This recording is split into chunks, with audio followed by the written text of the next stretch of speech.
Et en 2, nous verrons quelle est la place ou bien l'importance de l'agriculture dans la région. La place de l'agriculture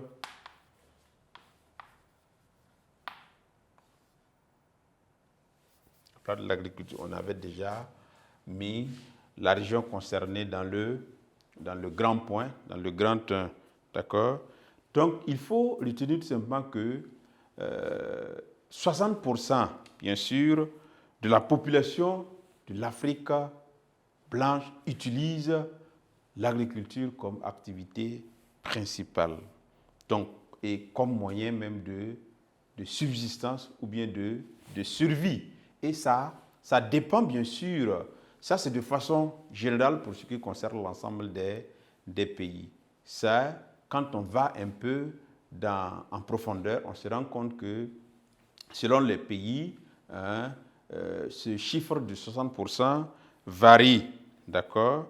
Nous avons bien sûr une population aussi, ou bien une activité qui contribue à la formation du PIB dans l'ensemble à hauteur de 40%.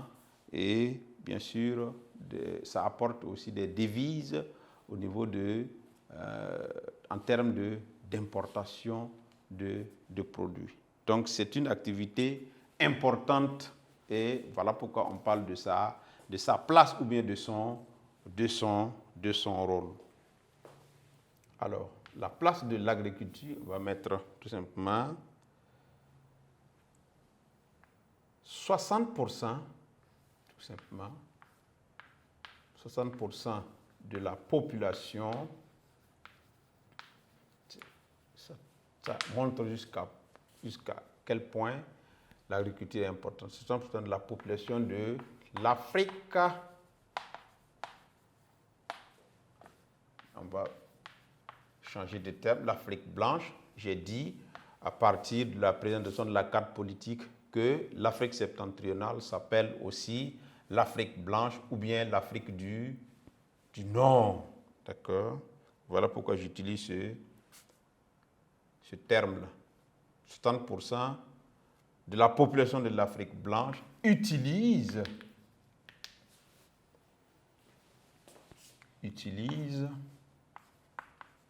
l'agriculture comme moyen de subsistance. Donc, de moyen de survie. Donc, ils vivent de ça. C'est bien. On peut dire que 17% de la totalité du PIB, l'activité fournit 17% de la population du PIB.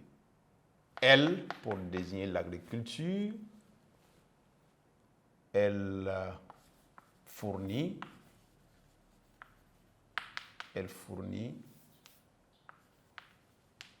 elle remplace l'agriculture, elle fournit 17% du PIB, produit intérieur brut, PIB de la région,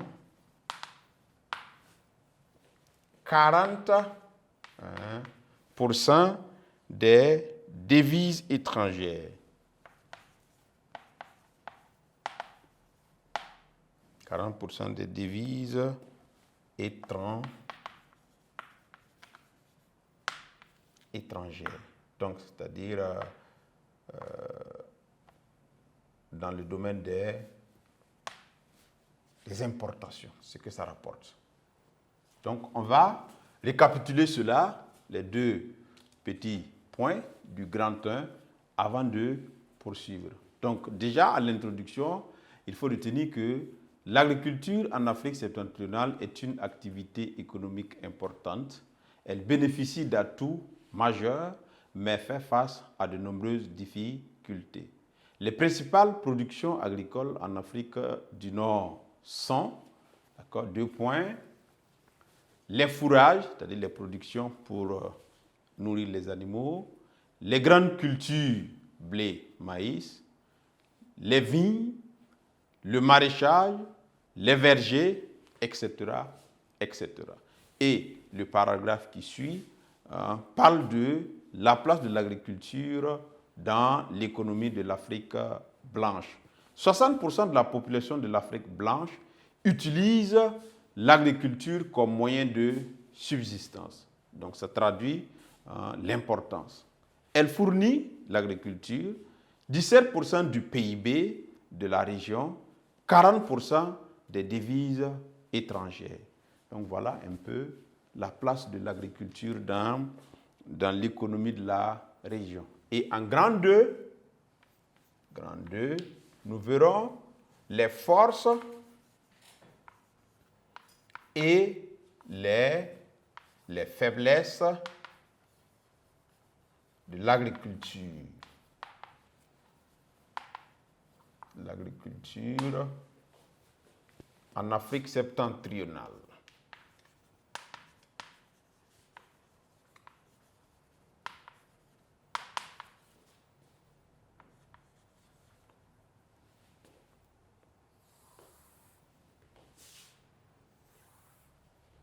Petit 1, les atouts, ou bien on peut dire aussi les forces. Donc, quels sont les atouts de l'agriculture en Afrique septentrionale? D'accord? Nous avons bien sûr plusieurs types d'atouts.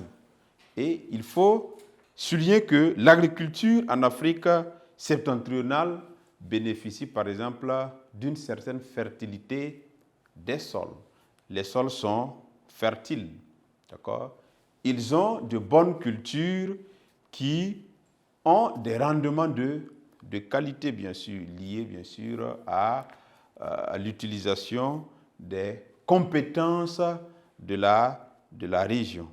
D'accord? Une qualité abondante de l'élevage. L'élevage apporte beaucoup à l'agriculture. Dans une zone où l'élevage est développé, ça constitue un atout parce que l'élevage permet de trouver, bien sûr, de l'humus pour les champs, bien sûr. Et nous avons aussi une mobilisation de la population qui a permis d'écarter un certain nombre de colons et prendre les choses en main dans cette région. Il y a l'interruption aussi momentanée entre-temps de la communication avec l'Europe. Donc, il y avait plus de dépendance de l'agriculture vis-à-vis de l'Europe ou bien vis-à-vis de l'étranger tout court. Donc, nous avons aussi la raréfaction des transports et importations. Donc, les transports vers les autres pays sont rares ou bien vers l'Europe en matière d'importation sont rares. Ça traduit quand même des atouts majeurs de l'agriculture dans cette partie de l'Afrique. Et on va par la suite voir les problèmes que rencontre l'activité agricole dans cette partie de l'Afrique. Alors, on y va. Comme on a fini avec le grand 1, on va tracer pour poursuivre avec le grand 2. Donc, les atouts de l'agriculture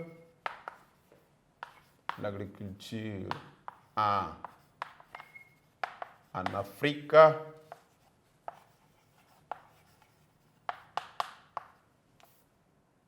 septentrionale sont 2 points. On va les lister seulement. La fertilité des champs,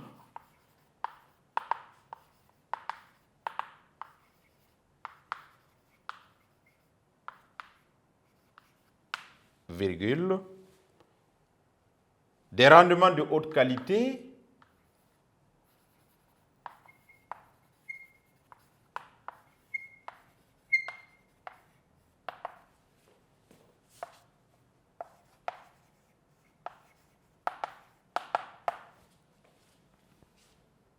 une mobilisation de la population qui a permis d'écarter les colons, une mobilisation de la population, une mobilisation qui a permis d'écarter les colons, bien sûr, et de prendre la chose en main, d'accord. On peut aussi parler de l'interruption momentanée des communications avec l'étranger, l'interruption momentanée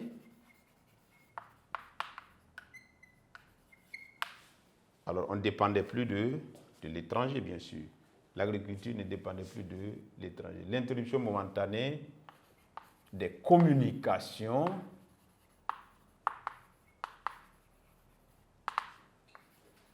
avec la métropole, voilà, on va le dire.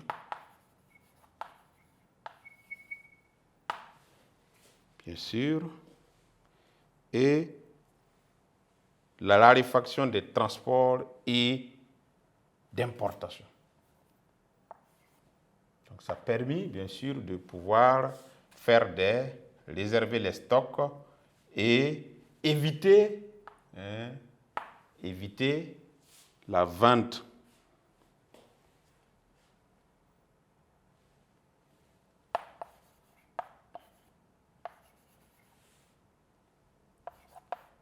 la raréfaction des transports et importations.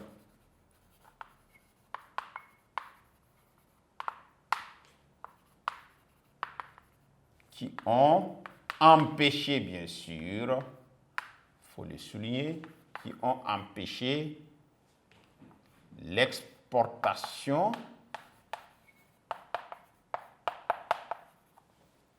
des productions. Donc ça a permis de faire, bien sûr, des bénéfices et de rendre les choses profitables à la population. Donc on va récapituler ce point avant de poursuivre. Les atouts de l'agriculture en Afrique septentrionale sont la fertilité des champs. Donc ils ont des champs qui sont pour la plupart du temps des sols fertiles. Okay? Des rendements de haute qualité. Donc l'agriculture arrive à produire en quantité, bien sûr, suffisante.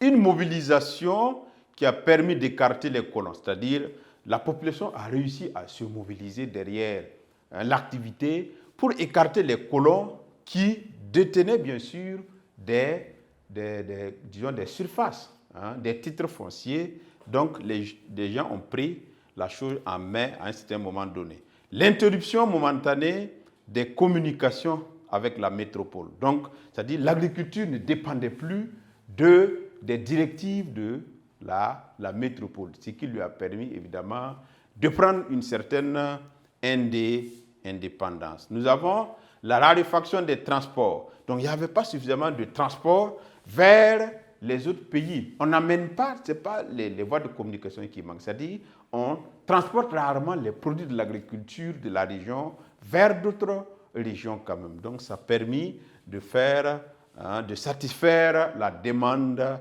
intérieure. Donc, et importations qui ont empêché, bien sûr, l'exportation des productions. Donc, rarement les transports, donc on n'a pas pu envoyer beaucoup de production agricole vers d'autres régions et vers l'Europe. Donc, ce qui a permis de faire un bon stock et ça renforce, bien sûr, ça a permis de satisfaire les besoins de la population de l'Afrique du Nord en matière de besoins agricoles.